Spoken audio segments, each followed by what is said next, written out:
Like, and so it was so nice that we were given that time and space to say goodbye and to spend time with his body, which I don't know if a lot of families get that. And I think that is another conversation that needs to be had. We need to, I remember people saying to me, you need to go home and get some rest. They need to take Brock to the morgue. The next day when I went to see Brock, they sent a security guard into the morgue with us. And I was like, why do we have to have a security guard? It's not like I'm going to steal him. Like, there was just so many things that I find are odd.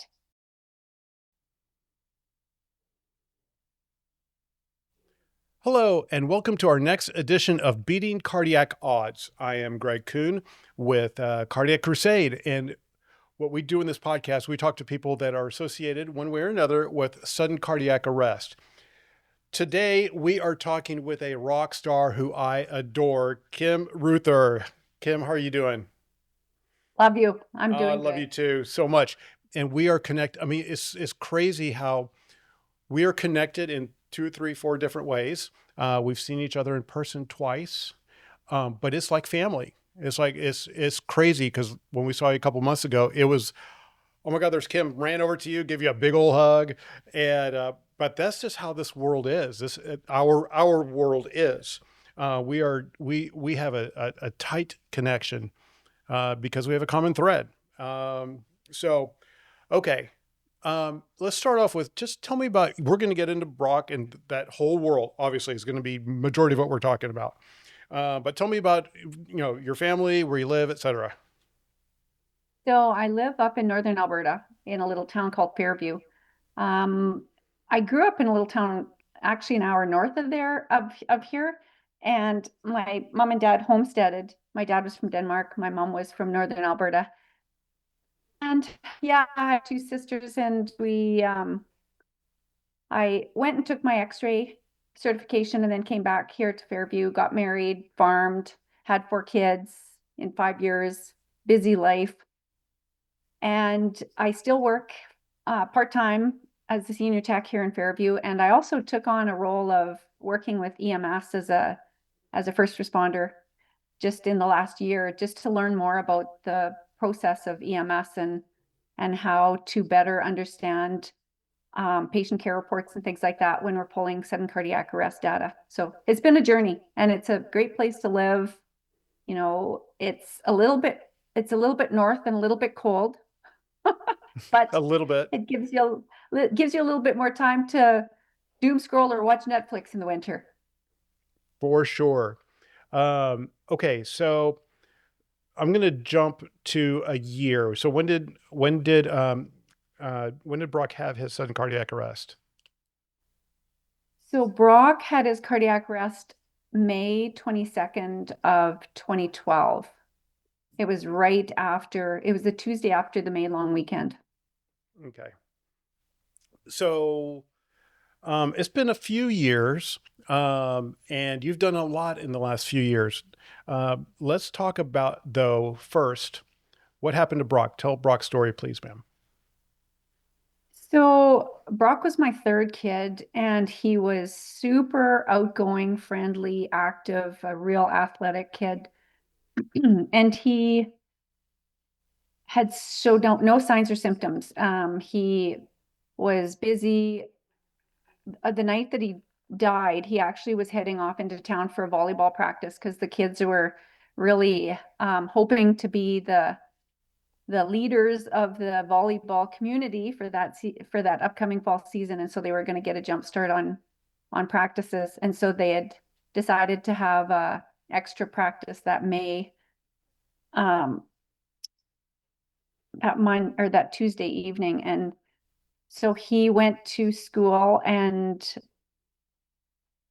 they say that he had just done a hit, went around the side of the net, and then collapsed face first down on the gym floor. Let me ask So real quick. prior to that, Let me ask real quick. What grade? He's in high school, right?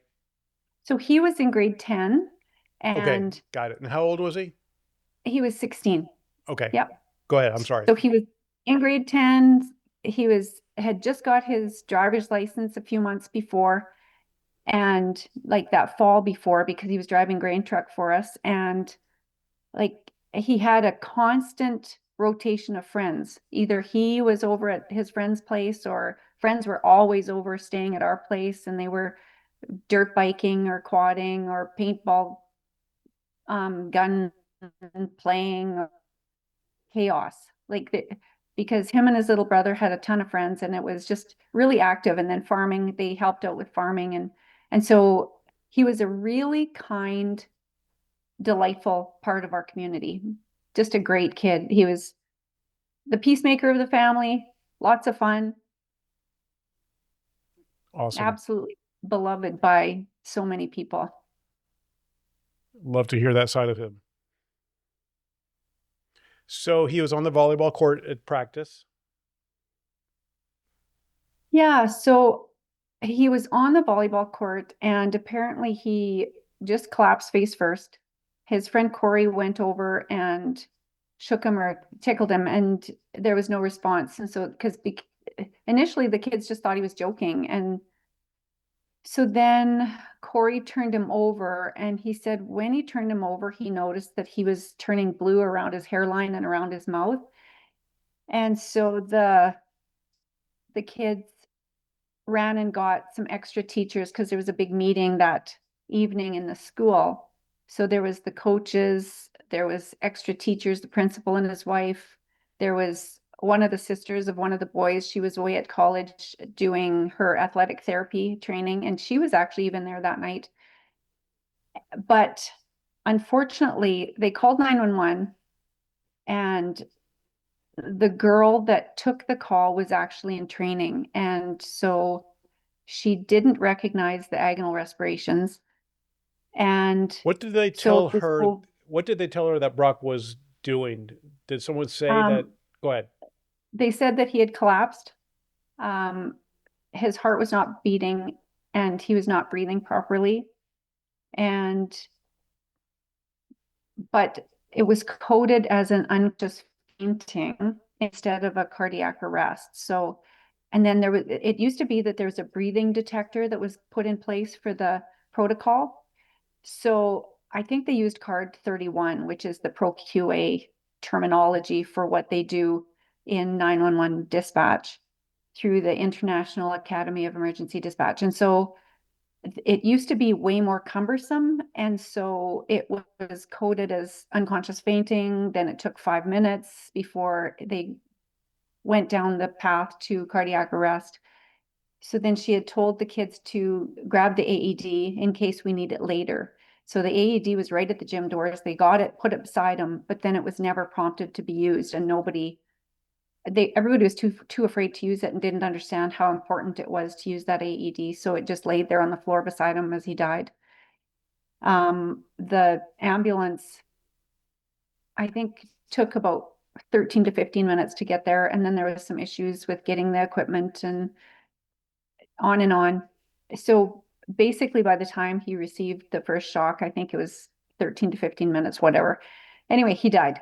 And were they They doing transported him CPR? Were they doing CPR on him during this time? they started after 5 minutes, but there was only the one girl who was doing CPR the entire time. And according to the reports by the EMS staff, it was very ineffective.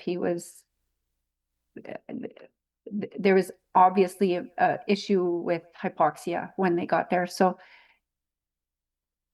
it was just a really unfortunate, traumatizing event for everybody there.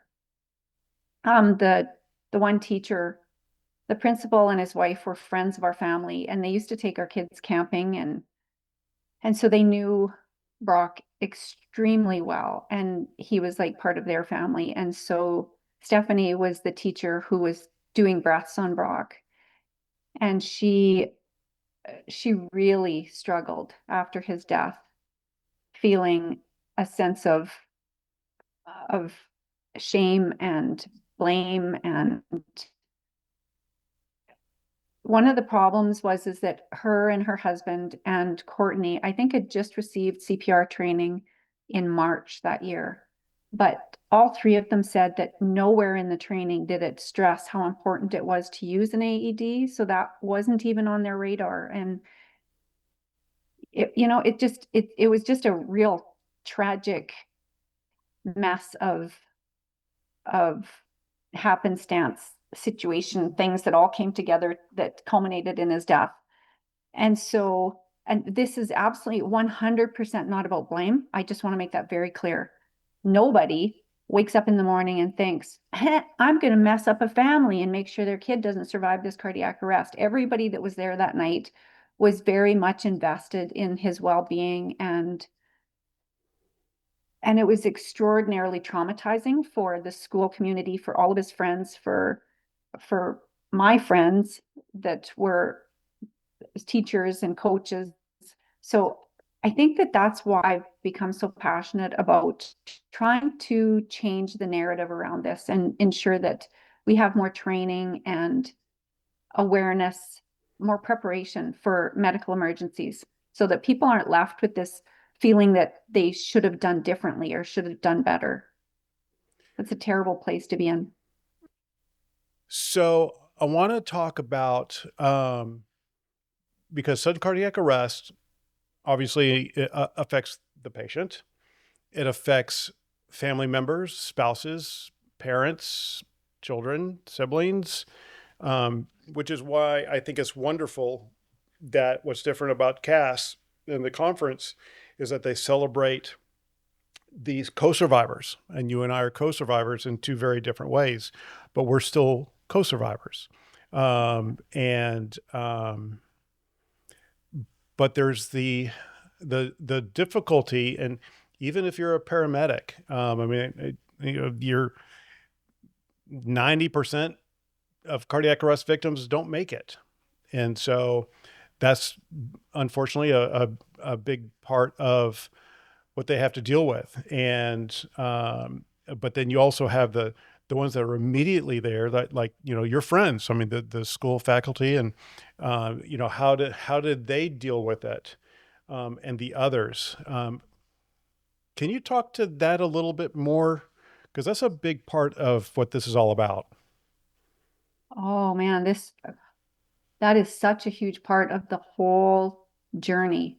I think what was especially difficult with Brock's case is that a year before he died, we have this thing called the party program up here, which is a drug and alcohol awareness program where they have like a mock accident and they talk about the dangers of drinking and driving, drug use, all of that stuff. And for some crazy reason, Brock was the one that was selected to be attached to the ambulance ECG monitor.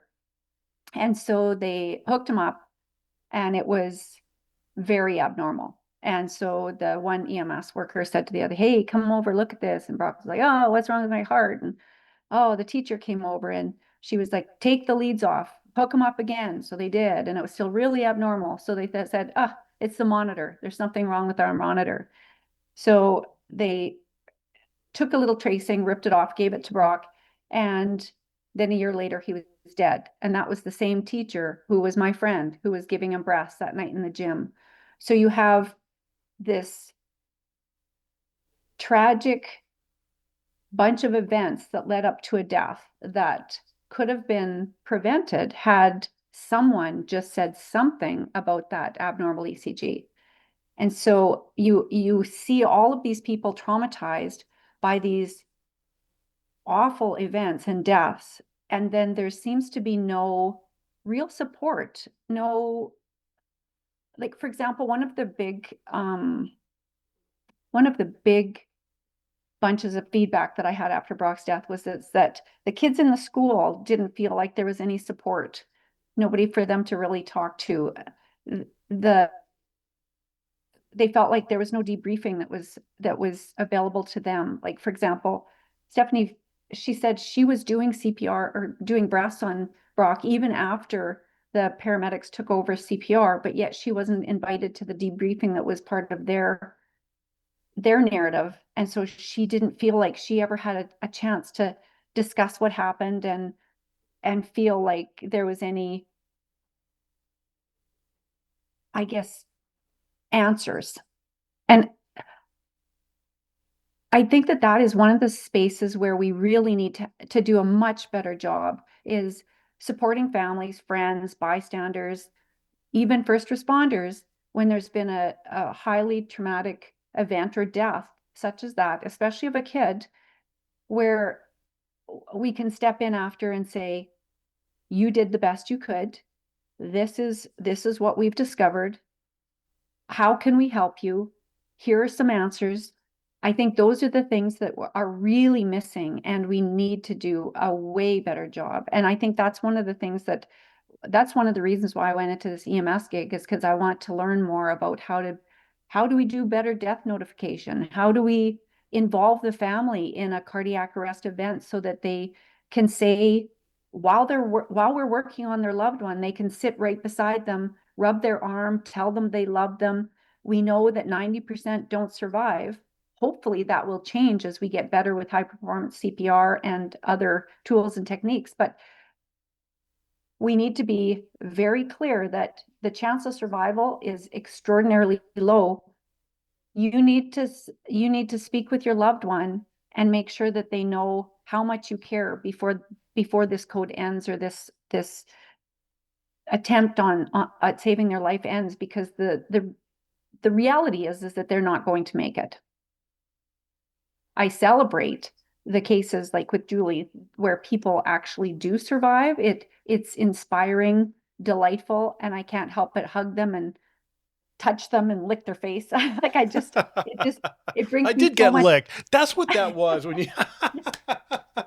Like it's so heartwarming to see people who've survived, because I think, sorry, I think that the reality is it gives us hope, and it makes us, the reason that we do this is so that we are busy trying to prevent other families having to go through this.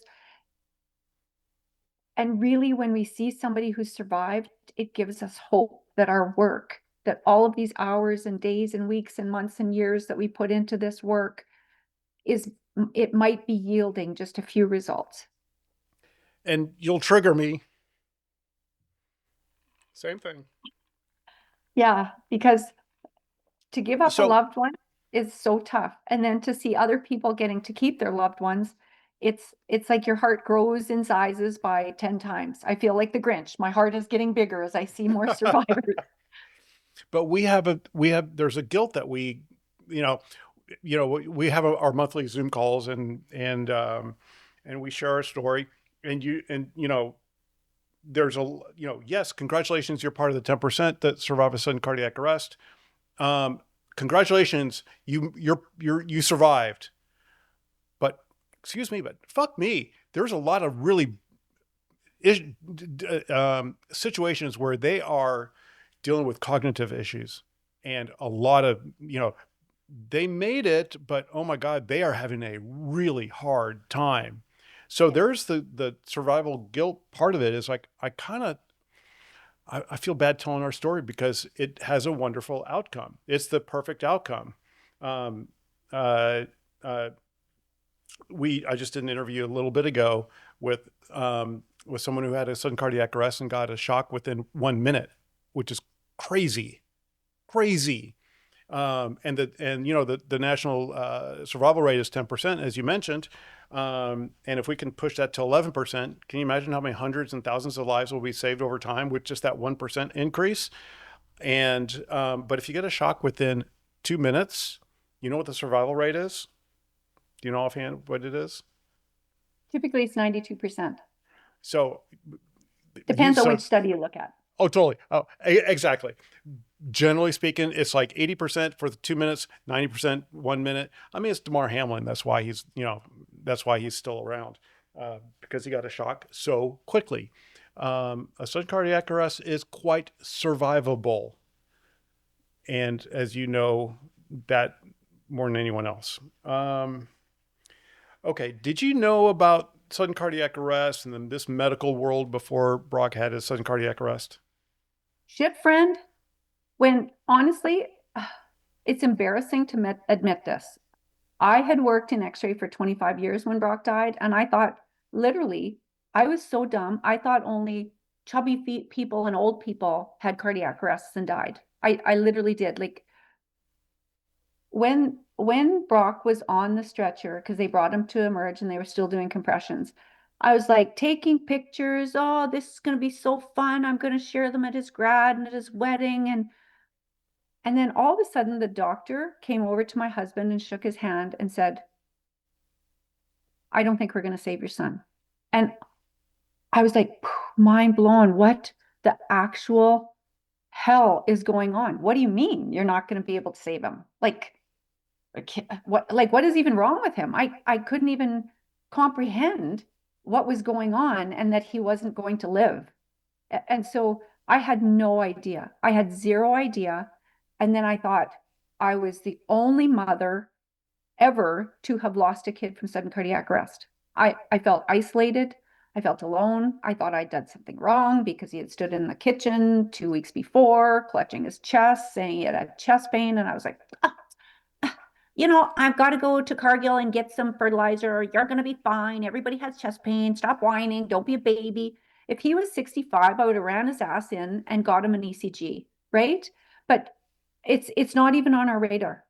So no, I had no idea. That's a great question. Um, I'm going to fill in a gap. So he had his cardiac arrest at the school. Where were you during when that happened? I had just gotten home from work and we had had a big fight about his math mark. So I got home from work. He was sitting at the island. We had had a big fight. He had got a shitty mark on math. And honestly, Greg, I was such a bitch to that kid that night. And I was, when you're tired and grumpy and I don't know, I've thought about that night a million times and I have had such regret. Like, how people always say, be careful what you say and always leave with love, right? And I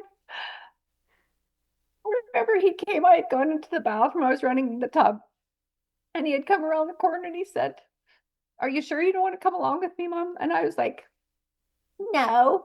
And you better get that math mark up, Brock, or this is going to be the last practice you ever go to. And I remember his little face just fell. I said, okay, Mom. And he left, and I was just like, ah, I was feeling all like a stupid kid with his math mark. And then when Stephanie called and said that he had tripped or collapsed and she didn't know what was wrong, and like I was completely unprepared. And so I was just at home. She called and said, Brock has collapsed. He's not responding. And I was just like, okay, well, I better go in. And my husband was sitting in the shop having drinks with his friend, another farmer. And so I drove over to the shop. I remember it clear as day. I drove over to the shop and I remember thinking, gosh, I've got my old ratty sweatshirt on. I wonder if I should put on a bra. And I was like, nah, it's just going to the hospital.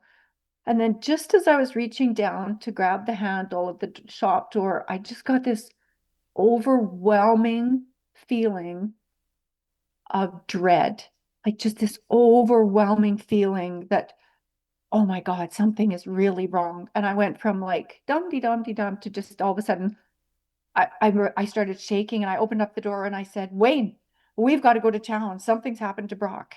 And I was driving super fast. And Wayne was, oh, you shouldn't drive so fast. And I was like, shut up. Like, something's really wrong. And Yeah. then his friend was the coach and he called while we were driving and he said, yeah, Wayne, they're doing compressions on Brock. So instead of going to the school, because I had said, as we turned up and drove up Main Street, I looked towards the school, I could see the ambulance. And I said to Wayne, oh, let's go to the school. He said, no, just go to the hospital and we'll wait there. And so we drove up there. And because I work there, I went and I said to the nurse, who was my friend, Anne, I said, something's happened to Brock. They phoned us and he collapsed. And I called the doctor that was on call. I called him and I said, you've got to come in. Something's wrong with Brock. And then the ambulance called in because they have this this protocol of phoning in to let the hospital know that they're bringing in a patient. And they said, we're bringing in this 16-year-old and compressions are ongoing, blah, blah, blah. And I remember Anne came around the side of the desk and she grabbed my shoulders and she said, Kim, this doesn't look good.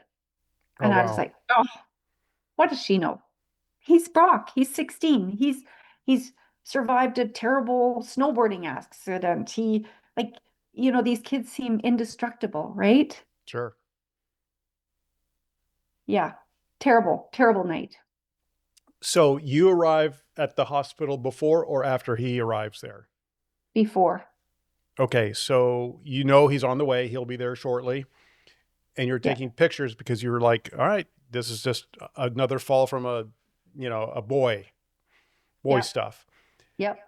Tell me what happens next. So we were standing there waiting, and then the EMS staff came. And I remember I was just like, wow, look at all the people, because the fire people, the RCMP had responded, the EMS staff. And so there was all these people that had responded. And so they went into the main room and they were actively doing compressions. One of the guys was standing on the side of the stretcher and doing compressions as they were wheeling him in. And they moved him onto the stretcher, and then they were bagging him. And then Anne said, after probably 10 or 15 minutes, there was just chaos. They were switching compressions. It was finally the doctor came. It took him 10 or 15, 20 minutes. I don't know. It took him a long time to get there. And then the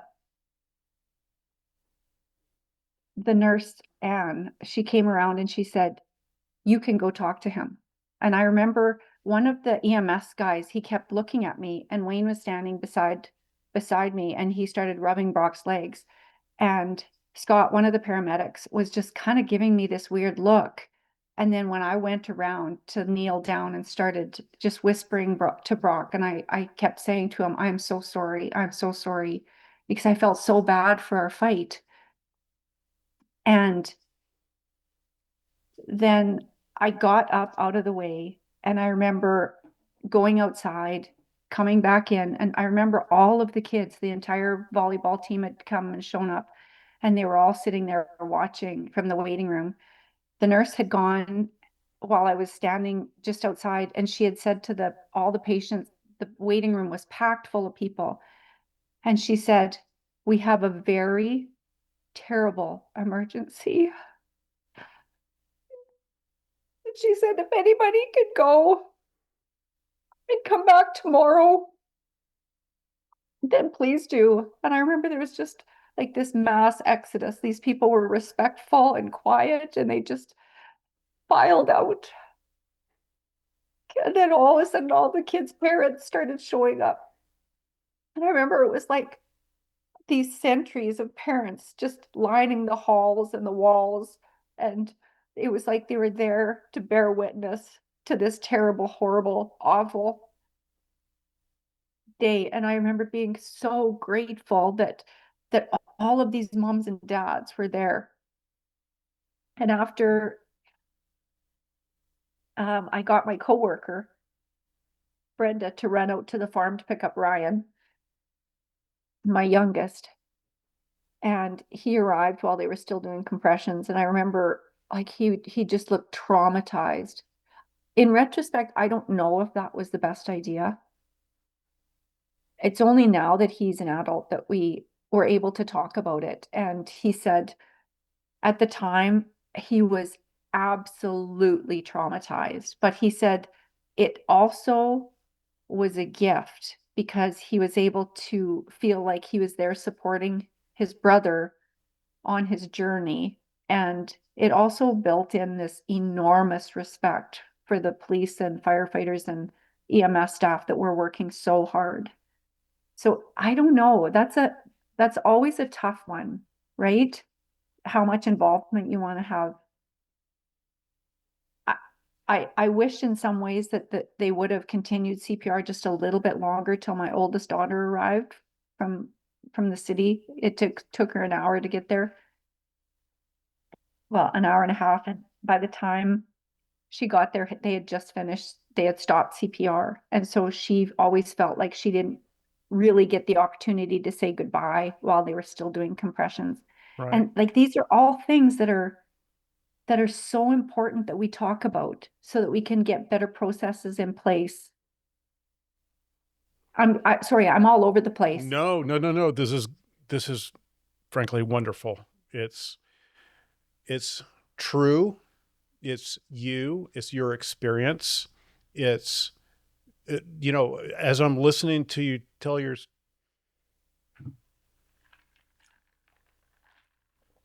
story, I just see so many gaps. So many, oh my God, why? No, but why? No, it should have, you know. So you I'm sorry, you experienced all of that. So, um, I just have to, there's one thing I have to add too. yeah, please.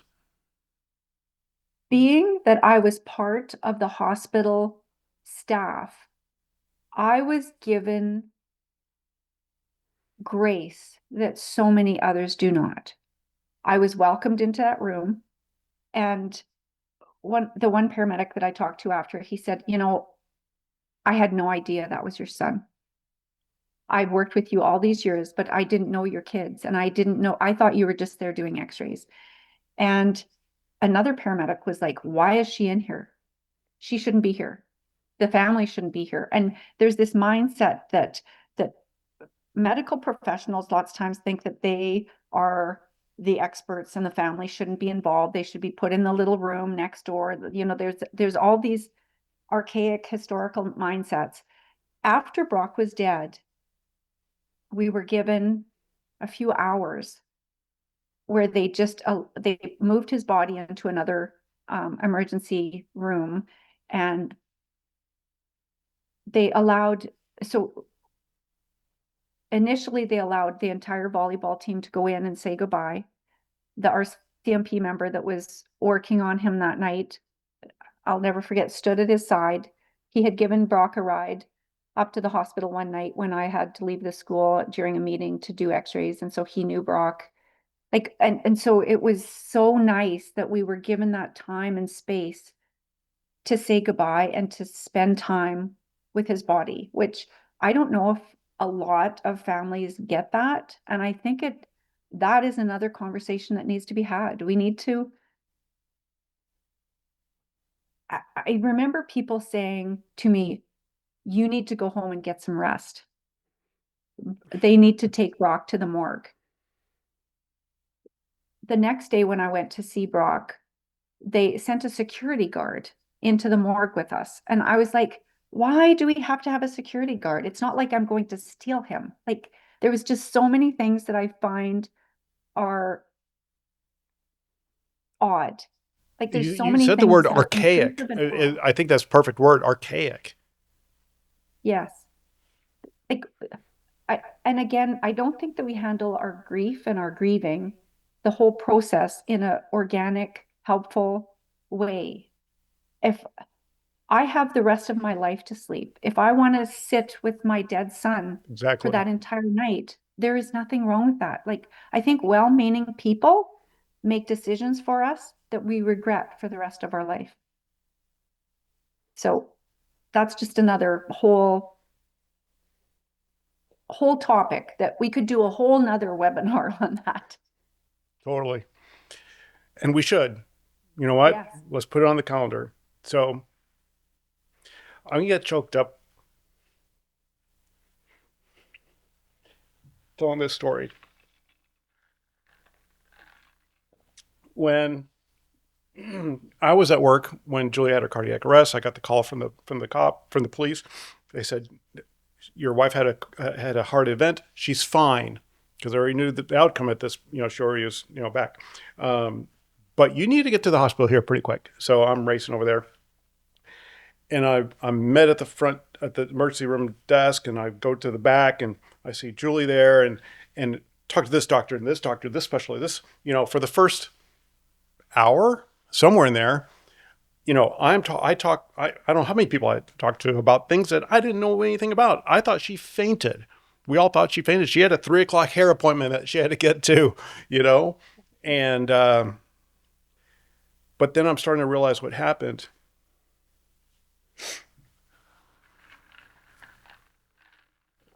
The paramedic that was first on the scene with Julie, um, saw me,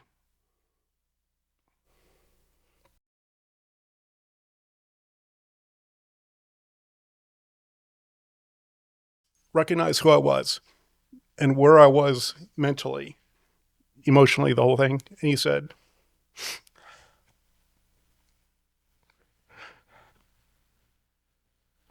"Can I give you a hug?" Oh, it's life-saving. You know, it's to your point. That one, a freaking hug. 100%. Yes. So, and it just emphasizes what you're talking about, the importance of that. Yeah. So, um, Well, I think, can I just please, have to jump in. yeah, yeah, I don't like prior to this happening, I don't think anybody understands the level of trauma that we experience, whether there's a survival or a death. The level of trauma of going through this process is absolutely enormous. It's catastrophic. It changes everything in your life. It changes your hopes, your dreams, your expectations, your fears. There is so much that changes in just a minute. yeah. From literally 1 second to the next, and like we said, it's not just the spouse; it's the mom, the dad, the uncles, the aunts, it's the kids.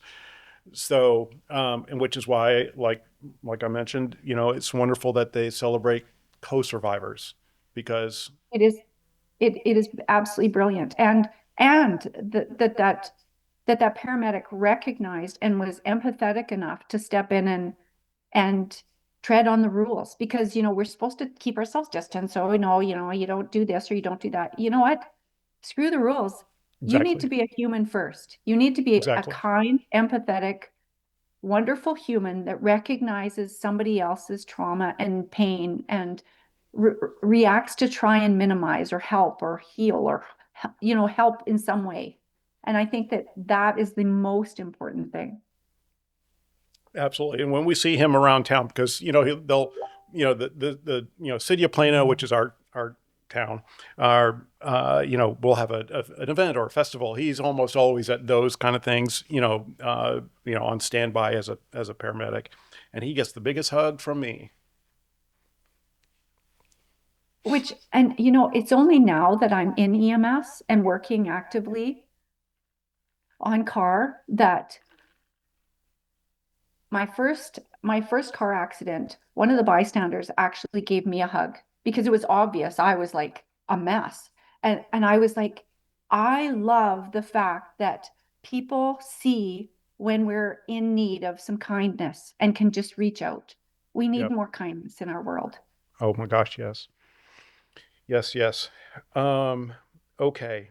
Oh my God, we could go forever on this. This part of it, just the empathetic side of what we're talking about. Let's save it for another day. I do want to this because it's so important. Yes. And you know what, and what Heartside is doing and Casa is doing, even though there's a little competition going on between the two, which I don't give a crap about. They're both honorable in what they're doing, and so let's work together to raise. We all have our little boats on this water. Let's raise the water so we can all rise Yeah. up. So, um, moving on to what are the steps that got you then to the next um the next part of the road on your journey leading to Brock's Law and that whole Oh, thing? good question. So right away, honestly, Greg, right away after Brock died, I sat there and I was just like, am I the only mom? And so I started researching, looking for other cases, and I suddenly started finding all of these cases of sudden death in young athletic kids from all around our region, 2 months before to the date, like March 22nd, Sean Holden died in Grimshaw, which is like 30, 40 miles away from us. There was a girl that died at the pool. There was a boy that died up north playing hockey. There was that February, a little boy died on the ski hill in Fort McMurray. There was another little girl on the playground in Rolla who was only 8 years old. Like I started finding all these examples of kids, and I was like, what the hell is going on? Why are we not aware of this? And why do we not have more people trained in CPR?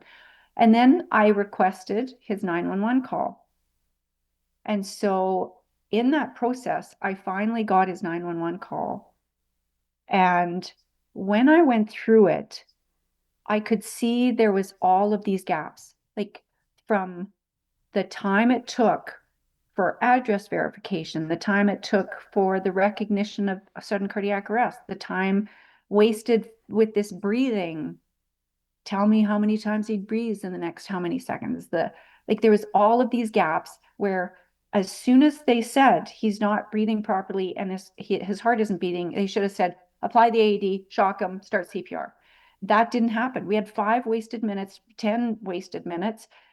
And so I wrote a letter with help from the local EMS dispatcher lady and to the International Academy of Emergency Dispatch, and I had a wonderful response. And they asked if they could get a copy of Brock's recording, and they were just fantastic. And they ended up changing the protocol based on Brock's call because they said this was literally heartbreaking to hear the time passing by, and he went from an enormous chance of survival, almost 100% chance of survival because the AED was right there, to 0 in that 10 minutes. And so they they proposed instituting Brock's Law in the card set. So Brock's Law is now put in the card set for dispatchers worldwide. And they also took Brock's call and they have been using it for all these years for training so that Oh, wow. yeah, so that dispatchers can recognize agonal breaths, can hear like how many minutes go by and recognize the importance of applying the AED and all that stuff. So it's used in training. And then I started looking at how we could create change in the schools and started talking to legislators and I talked to school districts. I sent letters to the local MLAs and to the prime minister and traveled to conferences in New Zealand and all over the US and did presentations. But honestly, it wasn't until I started connecting with the Alberta Health Services Science and Research team, Dr. Ian Blanchard and his team, and the Project Adam team, the Parent Heart Watch team, the HeartSight team. Once you start adding friends and family to your portfolio of change makers, then things start changing and happening. So Heart and Stroke created the cardiac crash program. We did a research project across Canada, research project with that, which is just now in the last stages of being published. I did my master's and I'm really trying hard to get training in schools with AED drills and medical emergency drills because my God, like we do fire drills, lockdown drills, all of that stuff for our kids. And cardiac arrest, medical emergencies, anaphylaxis, Narcan, like overdoses, all of these things kill so many children and adults. Why are we not preparing our kids and our citizens? It just makes zero sense to me. And it pisses me off, frankly, that we don't have any forward momentum, that this hasn't been changed in the 10 years since Brock's dead or 13. It's literally ridiculous. ridiculous. And so, and actually, I was ask you that question, and you just answered, I think, but I want you to give me your answer. What is it that's in you that drives you to do this? What drives me to do this is that I see that there's enormous gaps. I This is my way of having Brock be a part of my life. You know, I still am very involved with my other kids. I love going and visiting them all the time, but there's been a hole left that I can't fill. That hole, it's too deep for me to fill with anything. So I find that this is one way to just put a veneer over top of that hole just by trying to create change in his memory. And I think that that tornado of loss will keep spiraling forever until I join him. But in the meantime, I am just driven by this passion to try and create something that honors the sacrifice that he made for the learning that he provided in his death. Has there been a a tangible example of something that um, you did that created a situation where um, a change was made, and because of that change, someone is now alive? Yes, there's been several. So a boy was saved in BC, and the dispatcher actually called me to let me know that as soon as that call came in, she thought of the presentation about Brock that she had seen. And instead of going to the unconscious fainting protocol, she went to the sudden cardiac arrest protocol. And then just this last year, there was a boy that collapsed in Lethbridge, Alberta, and the dispatcher or the call taker that was on that call I had done a presentation to him and his group, and he said the call actually came in as a seizure. And because of the training program or the little session that I had talking about Brock and to be aware of these things, immediately he said, I thought of Brock. And I just was like, nope, you guys need to grab the AED, start CPR. And he was like, he was on it. And that boy was saved by the coaches and a couple of other boys that were on his team. Did you So did you have the opportunity to meet that boy? yes, I did. And I hugged him so hard. Yes. Yeah, and honestly, I love his family, his like it's just it just literally lifts my soul to see these families with these kids that are so irreplaceable and so incredibly precious and beautiful. So, You know, I didn't know what your answer was going to be, but I was hoping that that would be the ultimate answer. And that's the biggest, best Grand Slam answer that I could have possibly imagined, that you got to hug. yeah. Yeah. I didn't lick his face because my kids told me that. That's reserved for me. Yeah.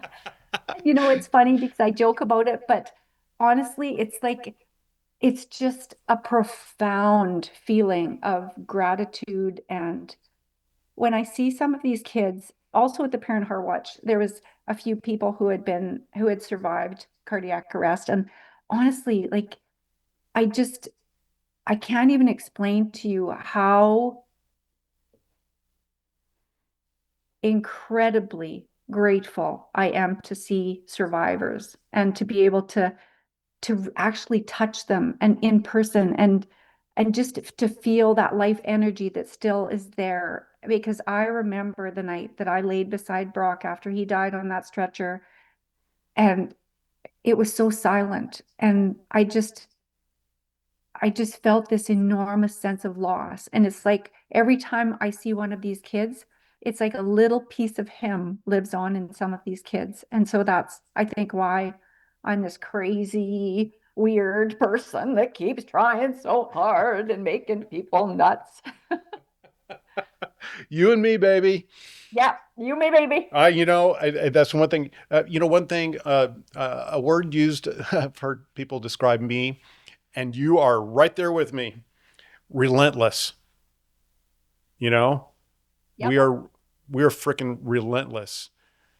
And I'm going to do and this honestly, Greg, until I can't do it any longer. And I think that you need people like us that are a little bit unhinged and insisting on change, because otherwise it doesn't happen. Like, we need to have people making waves and insisting on change, insisting that positive greatness comes out of all of this trauma. And absolutely. because we can be saving a hell of a lot more people than we are right now. So One of the things that, because I listened to Julie's 911 call as well, and actually she uses that 911 audio to open up her TED talk that she gave, because it's so real, just like your experience with Brock. Is there was, how it's the calling tree, if I described it correctly, that the 911 operator, is it's yes or no, you go here, no, yes here, no there. And it gets to the point where, is there a defibrillator available? So that was the question that the 911 operator asked. Um, and I am sure 99% of the time when she asks that question, they're like, I don't know. What is a defibrillator? Number one, where is it? I have no idea. And where do you get? And that's what Cardiac Crusade is all about. When someone has a sudden cardiac arrest, you call 911. Number two, you start CPR. Number three, you get the AED. Well, there's a huge gap between step two and step three. It's like, where is the AED? Unlike Brock, who had the AED freaking sitting right next to him on the floor. How many stories have you heard where someone has a sudden cardiac arrest and they die, and there was a AED 50 feet away? That's what drives me. So me I too. was I was so I love hearing in the audio when Julie's friend who was talking on the phone to the operator, and the 911 operator says, "Is there a defibrillator there?" And her friend Diane asked, "Is that a defibrillator?" She just wanted to make sure, and they answered yes. So before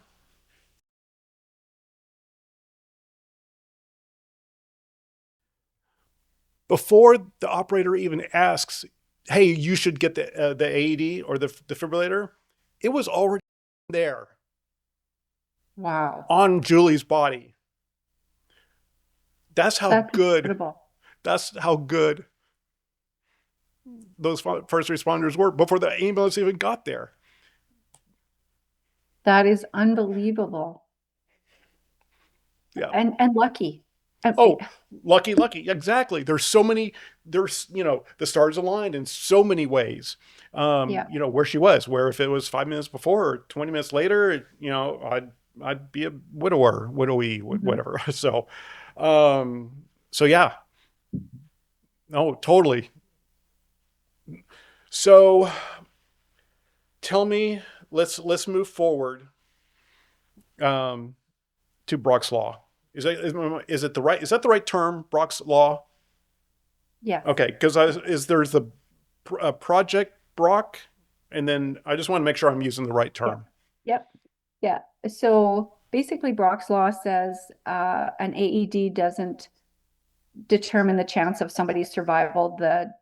The call taker, the EMD does, because if you don't have somebody reminding people to go look for it, to put it on, to use it, it's so important. Like, the call taker has such an enormous role.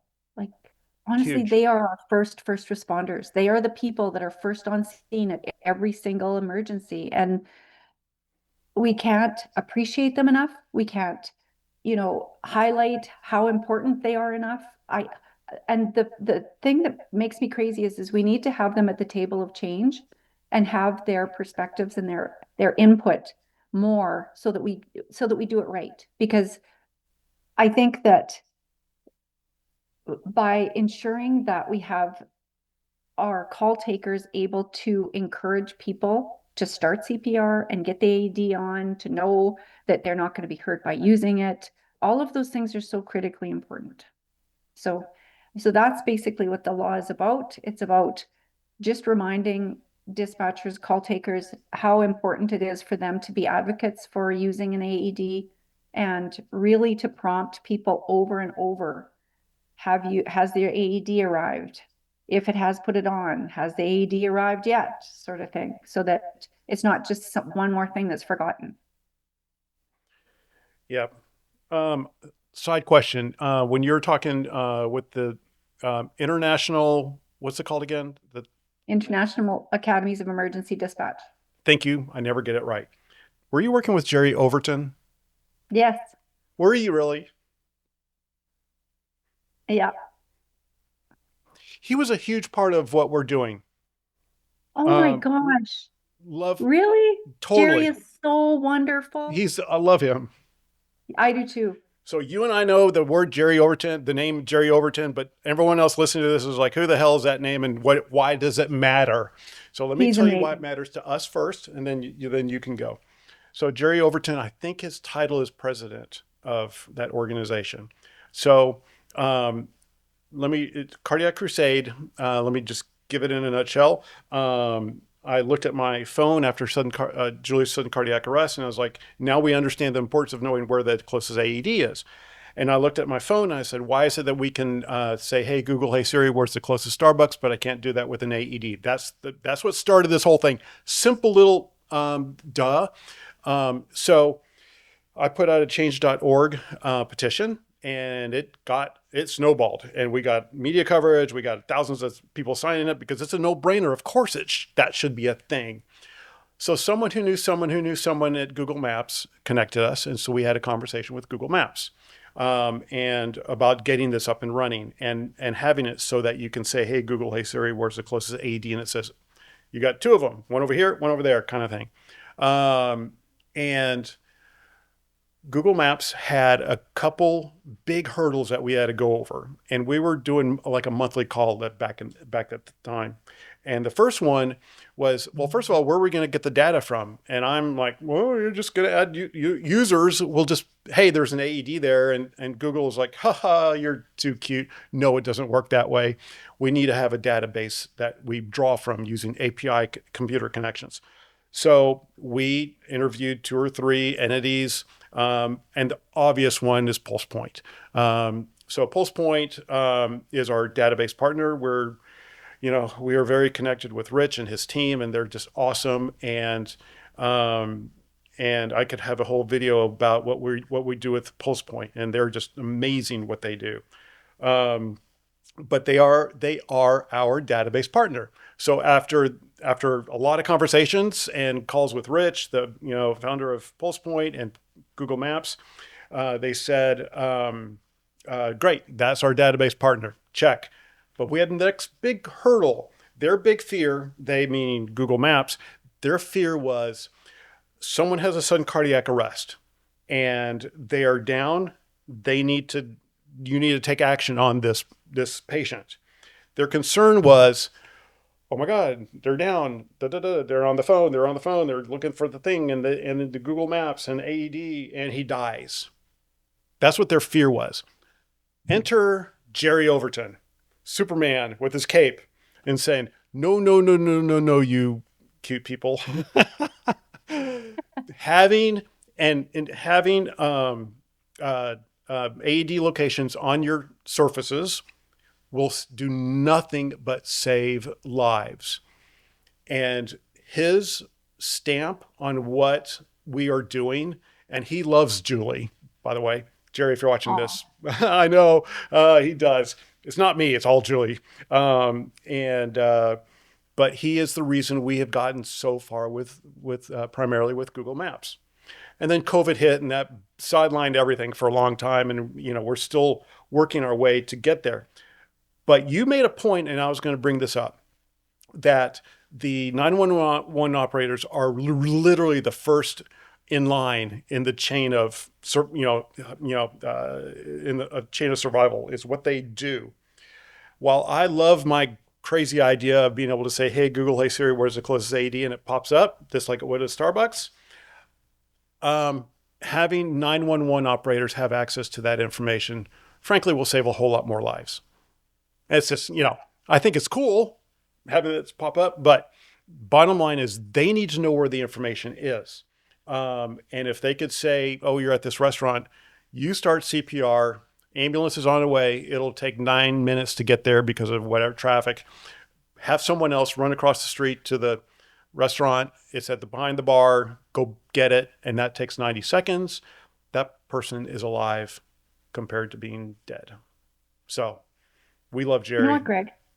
We actually did that in Alberta. So Alberta Health Services has the PAD program, and anybody who registers their AED, it's put on a map, and the AED or the dispatchers can see where those AEDs are. There was a situation in Grimshaw where a fellow collapsed outside of the post office, and there was a pharmacist right across the street, and off-duty paramedic started CPR. The pharmacist ran, brought the AED, and saved him. Again, you are 100% correct. If you don't know where your nearest AED is, that is a huge barrier It's a gap. and leads to how many more deaths? Right. It's ridiculous. I know. And so important. Like, it is absolutely critical. And people use the term all the time. It's a no-brainer. Absolutely. Of course they should be on the map.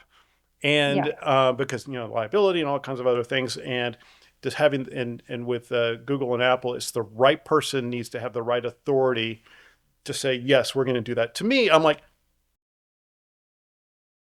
all you have to do is switch it on.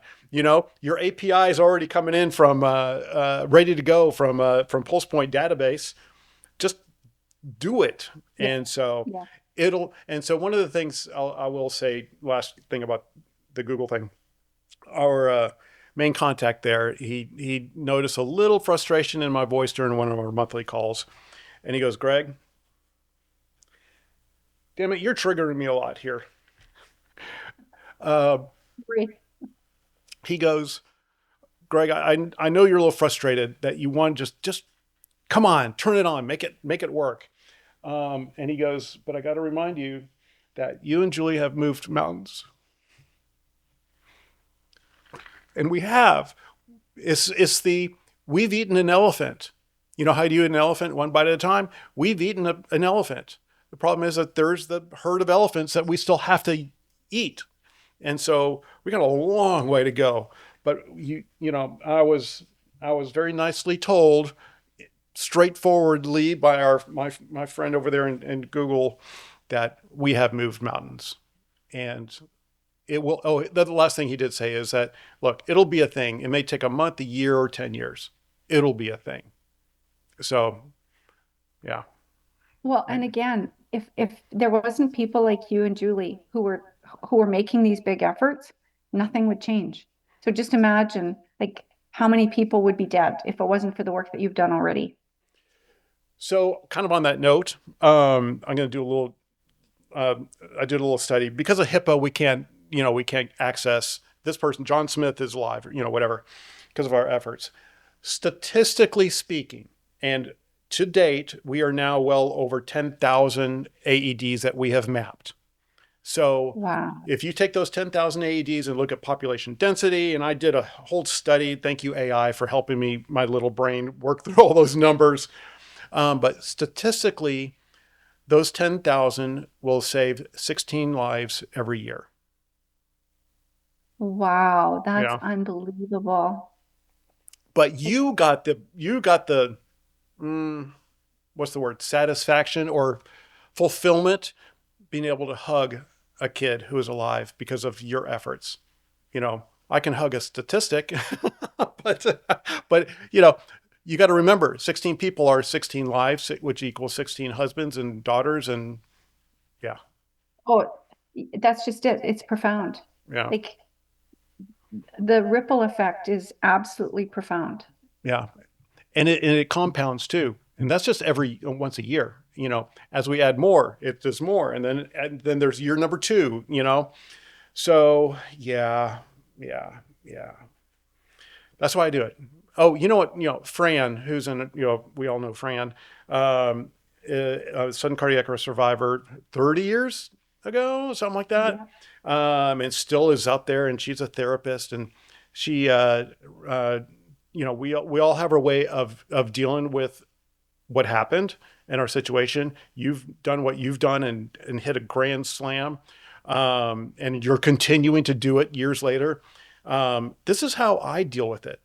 Some people want to go to therapy, or some people just want to go up in their roll up in a ball in the corner. But this is how I quote unquote deal with it. This is my therapy or whatever, is doing this. So yeah, Which is profoundly impactful for so many others. yeah. Again, like we sometimes forget that there is a whole raft of situations that would never have evolved positively without the work that all of us are doing in this space. Yeah. So important. Good for you guys. Like And you too. Just crazy, unbelievable. it's exhausting and traumatizing, but we love it. And I get triggered doing it all the time. Oh my God. Me too. But this is part of the deal. It shows that I'm human, right? Totally. And we need more of that these days. We need all the time. We just need more human. Okay. Um, Kim, what else do we need to talk about during this call? About Brock, I about think I think we've done a great job. We've talked about a lot of different things, and I think we need a whole separate session on some of the other like grief, yeah. trauma, the fallout of not having supports in place, the reason why Heartsight and your organization, like how the reason we need so many different advocates in this sphere, there's so much more that we can delve into. Oh, we've just scratched the surface. So yeah, we'll Yes. do a whole nother episode, just talking about the emotional side of everything, and Yes. heart sight and Casa, and because we want to include them. They're one of the boats. There's a lot of boats in Totally. there, and we want to make sure that all the boats go up. But Mm-hmm. even on the support side, since Brock's death, there's been a lot of improvement, and we are seeing, but it's just one little layer. It's one little thing, you know. Okay. Well, Mhm. there's been a lot of improvement, but Greg, honestly, I think that we still don't do a very good job at navigating death. Like you guys were very lucky that you dodged that bullet, so to speak, but Yep.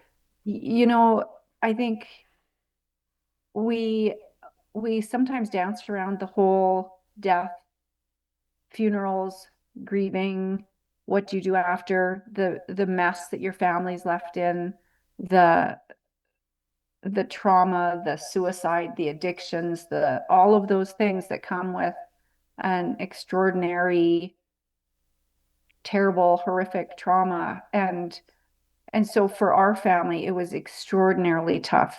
Like divorce, my mom committed suicide. Like there's so many different layers to all of this stuff that people don't ever talk about. And I think that that's one of the areas that we need to be more open, and we need to be more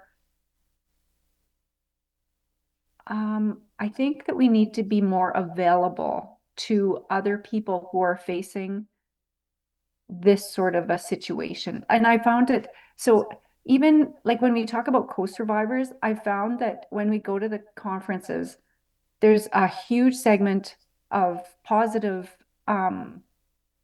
attention and spotlights that go on survivors. But it's almost like the people who have had deaths are like the dirty little secret in the back room. Like there's not a lot of time or attention put on the people who are there because they've lost somebody.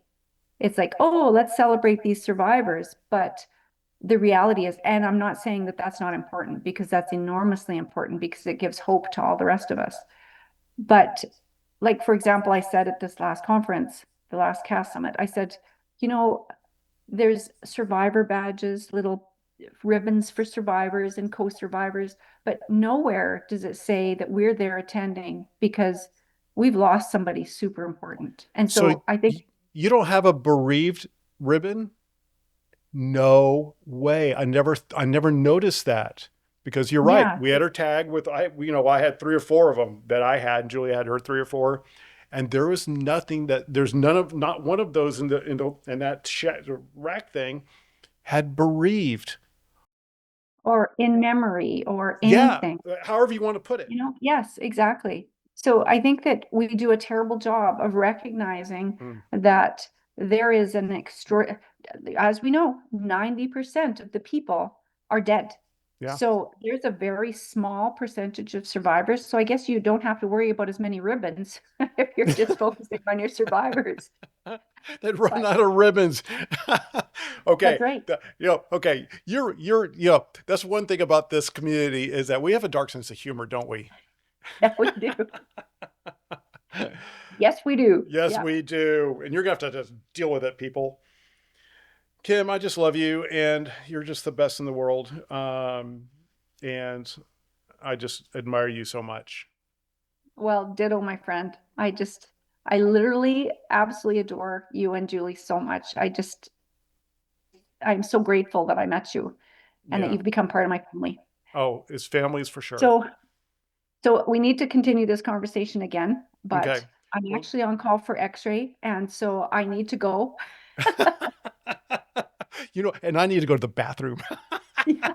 And I think mine's more important at this point.